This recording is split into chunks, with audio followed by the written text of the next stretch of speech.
I did a hardcore Nuzlocke of Pokemon LeafGreen using only blue colored Pokemon. In a Nuzlocke, if a Pokemon faints, it's dead forever, and I can only catch one new Pokemon per area. The rest of the rules for this challenge are on the screen and the description down below. But with that, let's begin. Our journey starts in Professor Oak's lab where he has one blue Pokemon waiting for us. Squirtle is an amazing Pokemon, and with access to Surf later, I'm sure he'll be a beast in the fight against our rival, but Pie is cleanly able to take out his Bulbasaur and he even manages to get 2 critical hit tackles in the process. Great job, buddy. It's only up from here. There's not much to do before taking on the first gym leader, Brock. He uses Rock type Pokemon, and with Pie's Water type, it shouldn't be too much of a challenge. He leads off with a Geodude in this fight, though a single Water Gun is enough to take it out. Next up is Onix, his ace. It is a tackle before being taken out by a Water Gun. That's badge number 1, and as a result of this battle, Squirtle eventually evolves into a Wartortle, which means he's one step closer to Blastoise. Yay. Unfortunately, our solar journey ends here, and I catch a Nidoran named Radius. I know this is in Go, and I'm using a Nidoqueen for footage, but I cannot find the recording on my computer. Radius then proceeds to evolve into a Nidorina shortly after. The encounters don't stop here, and I find a Pokemon drug dealer. He sells me a Magikarp for 500 Pokédollars. I name the little koi Power. Power may not be very menacing or even be blue, but mark my words, he will become a beast. Speaking of beasts, I end up evolving Nidorina into a Nidoqueen thanks to the Moonstone I picked up earlier. Shortly after this, Magikarp evolves into a Gyarados. Gyarados is arguably one of the best encounters possible, so I definitely don't want to waste this thing. In fact, Power the Gyarados is cleanly able to destroy Misty's team of Water and Psychic-type Pokemon. Gyarados learns Bite right before this fight, so all I have to do is go on, click it a couple times, and claim the second gym badge of the playthrough. Pretty easy stuff here, especially considering that Starmie could be a massive run-ender because I cannot sweep this thing with any of my other Pokemon. It's just too strong. After this, a Team Rocket Grunt gives you the TM for Dig, which is going to be very useful later, and that's going to matter because I have to take on my rival Butt. He leads off with a Pidgeotto and I lead off with Pie. A Water Gun does a third as I get hit with a Sand Attack. A second Water Gun leaves it in the red HP range after I get hit yet again by another Sand Attack.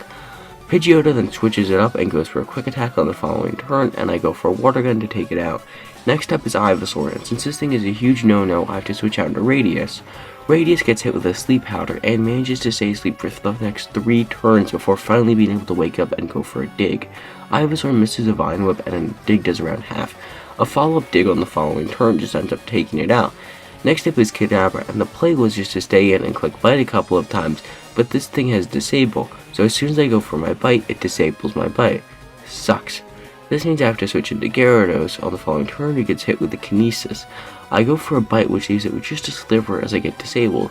I then proceed to miss my next 3 attacks, until after a while my Bite finally gets disabled and I can go for a Bite to just take it out. Next up is Raticate, and since I have Dragon Rage, it shouldn't be too much of a problem. Dragon Rage always does 40 HP, so all I have to do that is click it a couple times. I do miss a couple thanks to the Kinesis, but luckily I do end up taking it out.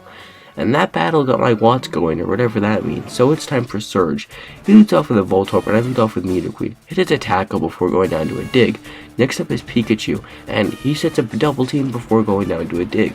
Last up is his ace Raichu. He manages to set up 2 double teams before I can go underground and go for a Dig on the following turn to take it out. I do get paralyzed at the end, but it doesn't matter, and I win the 3rd gym badge of the playthrough.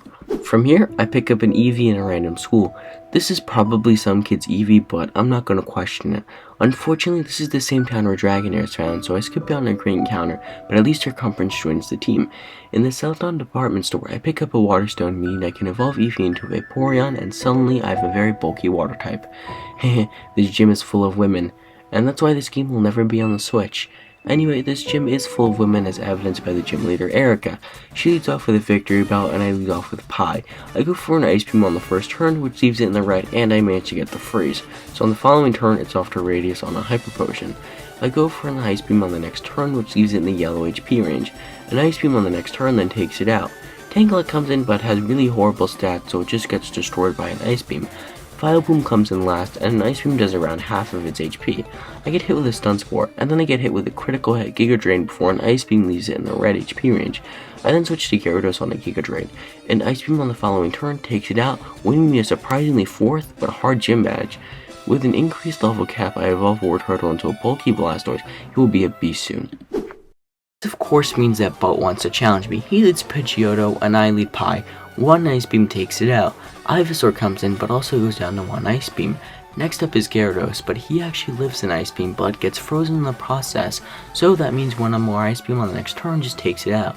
Next up is Growlithe, but he's weak enough to go down to one Water Gun. And next up is Kadabra. He also goes down to one Bite and winning me the battle. Mr. Fuji then, I don't know, invites me to his house or something. To be honest, I don't really pay attention to the plot in Pokemon. Anyway, he gives you the Pokeflute, but I'm not too sure. And then a random NPC in Fuchsia decides to give me the good rod out of the goodness of his heart. This will allow me to get two fresh encounters. The first is a Horsey with Poison Point. Horsey can't evolve in this game, so he's not that good. I still name him Geometry, but he won't be featured as much. The next encounter is a Poliwag, which I catch in Fuchsia. Algebra gets Belly Drum, so it'll be incredibly useful. Horsey evolved shortly after, but he's still the weakest link of this team and a liability. Poliwhirl, on the other hand, evolves into a Poliwrath and is a Belly Drum powerhouse. It's poison time! Sorry, they came off wrong. Anyway, it's time for the 5th gym leader, Koga. He uses Poison type, so he's not an issue. His lead Coughing just goes down to a Surf from Vaporeon. Next up is Muck, and a Surf does a third as it hits a Sludge. Surf 2 on the next turn takes it out. Coughing comes in but meets the same fate and goes down to a Surf. Weezing comes in and a Surf leaves it in the red as I get hit by a Smoke Screen. Hoover then heals and I miss my Surf. A follow-up Surf leaves it in the yellow as I get hit by a Sludge that poisons. So it's off to Radius, who hits a critical hit Ice Beam that leaves Weezing in the yellow, and it hits a Tackle, meaning a follow-up Ice Beam on the next turn just takes it out, winning me the battle. This of course means my rival wants to challenge me. He leads off with a Pidgeot and I lead off with Pie. Pie just takes Pidgeot out with an Ice Beam. Next up is Venusaur, and an Ice Beam does half as it hits a Razor Leaf, doing a third, meaning a follow-up Ice Beam on the next turn takes it out. In comes Gyarados, so I switch into Circumference on a Dragon Rage. Gyarados nets a Bite before an Ice Beam does a third. Gyarados then hits another Dragon Rage as I leave it in the yellow. Gyarados then proceeds to hit 2 consecutive bites that both flinch, and then another Dragon Rage before an Ice Beam takes it out. Growlithe is up next, so it's on to Geometry on a missed takedown. A Surf on the following turn takes it out. Alakazam comes in and then sets up a Future Sight, but then a critical hit Surf just takes it out, winning me the battle? I was definitely not expecting that. This fight also marks the end of Geometry the Horsey. Our 10 years short, but we made some core memories. Just kidding, I used you twice the entire playthrough. Get out of here and welcome Division the Lapras, whose Ice Beam gives me an answer into Lance. Fortunately, it's not Lance time, but rather Giovanni time. He leads with Nidorino, and I lead with Circumference, and Ice Beam does half as it goes for a Poison Sting, which poisons. Luckily, a follow-up Ice Beam on the next turn takes it out. Nidoqueen is his next Pokemon, and ends up hitting a double kick before Surf almost gets the kill. Giovanni doesn't even heal in these battles, so all Nidoqueen does is hit a double kick before Surf takes it out. Kangaskhan comes in next, so I have to switch into Blastoise on a Tail Whip.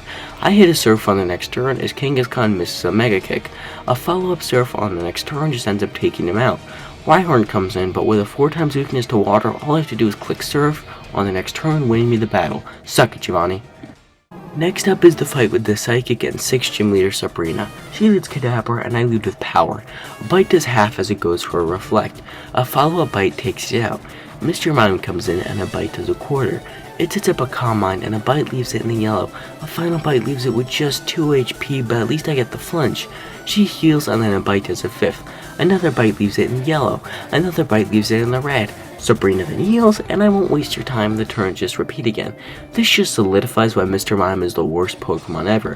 What a loser, get a life. Eventually I KO it. Venonat comes in and a Bite does nothing, and the Side Beam also does nothing. A Dragon Rage leaves it in the yellow as the Moth misses a Supersonic. A follow-up Dragon Rage then takes it out. Alakazam comes in last, so it's off to Division on a Psychic. I pull up an Alpharad and just go for Parasong. So this thing's gonna die in 3 turns, so while we're here, I just want to talk about how this is the last major gym fight of the playthrough. You see, Blaine and Giovanni both use Fire types and Ground types respectively, so they're notorious for being able to be swept by any Water type Pokemon, and since I have 7 of them, all I have to do is click Surf and I win the next gym badges.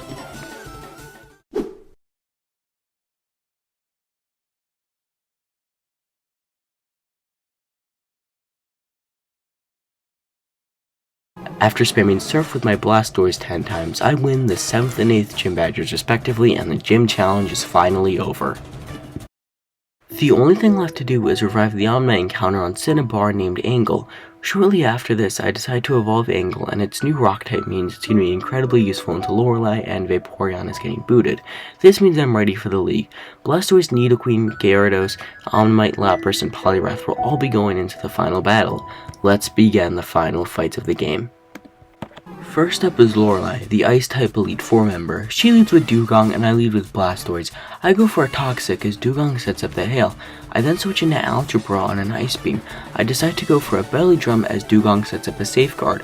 A Body Slam on the following turn then takes it out. Slowbro is next and a Body Slam almost kills, but it goes for an Amnesia. Lorelei then heals and another Body Slam leaves it with just 1 HP. This means I have to switch into Radius on a Surf. Luckily, a Thunderbolt on the following turn just gets the kill. Cloyster comes in, but Cloyster really sucks, so a Thunderbolt on the following turn then gets the kill. Jinx comes in, so I have to switch into Gyarados on an Ice Punch. I then decide to set up a Dragon Dance on the following turn, but then I get attracted, which is incredibly annoying. I break through the attraction on the following turn, but a Bite does basically nothing and a Lovely Kiss puts me to sleep. I switch into Angle on an Ice Punch. Jinx misses a Lovely Kiss, so an Ancient Power just takes it out. This just leaves Lapras, who confuses me before an Ancient Power does a third. I then get hit with a Surf before an Ancient Power leaves it with a Sliver, but luckily I get the 20% Omni boost. It doesn't really matter because Lorelei heals up and an Ancient Power leaves it in the yellow HP range. I then decided to switch into Division on a Surf, and I decide to pull another Alpha Red in this playthrough and go for a Perish Song, meaning that for the second time I've taken the easy way out for this playthrough. Anyway, 1 down, 4 to go.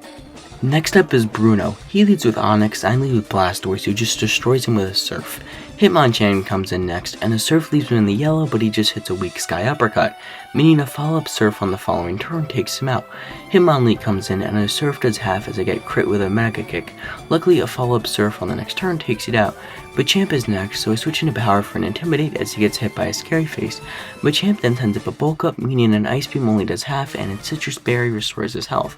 I then switch into Radius on a Missed Cross Chop. An Earthquake does decent damage as I get Scary Faced. Machamp misses another Cross Chop, but Thunderbolt leaves it with 1 HP. Bruno then heals and another Thunderbolt does 20%. Machamp then sends up another Bulk Up and an Ice Beam leaves it with 50%. A Cross Chop does nothing and a Thunderbolt does decent damage. A follow-up Cross Chop leaves me in the yellow before I take it out with another Thunderbolt. Last up is Onix, who fires off an Earthquake before my Earthquake leaves him with just 1 HP. This means I have to switch in Division, and after an Earthquake and some healing shenanigans, he can take it out with a Surf, winning me the battle. 2 down, 3 to go. Agatha the Ghost Poison Trainer is next. She leads Gengar and I lead Pi. I set up the Rain, but I get confused in the process, so it's off to Division on a double team. I go for a Surf on the next turn, which of course misses, and Gengar sets up a double team. Gengar then sets up another double team, and a Surf leaves it with just a sliver of HP. Agatha then heals, but my Surf high rolls and still leaves it with a sliver. I get confused on the next turn, but Division breaks through to get the kill with a Surf. Next up is Golbat, who just gets a soft air cutter in before being taken out by an Ice Beam. Arbok is next and goes for a Screech before an Ice Beam does around half of its HP. A Sludge Bomb on the next turn leaves me in the yellow before an Ice Beam then takes it out. Gengar numero 2 comes in, so it's off to Angle on a Sludge Bomb that poisons. This means I have to switch into Power as Gengar hits a Shadow Ball. Gengar then misses a Hypnosis on the next turn, which allows me to go for a Bite, which activates its Berry. Gengar then hits a Sludge Bomb to poison me before a Water Pulse connects, leaving it with just a sliver of HP. Agatha then heals on the following turn, and a Water Pulse does decent damage before I switch into Pi, who gets hit by a Sludge that of course poisons. I get hit with another bomb before setting up the Rain. I get hit by yet another Sludge Bomb before Surf kills Gengar. That just leaves Haunter, but in the Rain, Surfs do a lot of damage, and with the Blastoise, he just goes down. That wins me the 4th Elite Four member fight. Next up is Lance. He leads Gyarados, and I lead Division, who hits a soft Dragon Rage before I go for a Confuse Ray that connects. From here, it's off to Radius as Gyarados hurts itself. A Thunderbolt on the next turn then gets the kill.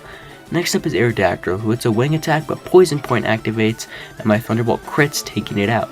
Next up is Dragonite. He survives an Ice Beam, but just sets a big Safeguard and heals up with a Berry. Luckily, a follow-up Ice Beam on the next turn then takes it out. Next up is Dragonair, who also survives an Ice Beam and goes for an Outrage. It doesn't matter, and an Ice Beam on the next turn kills.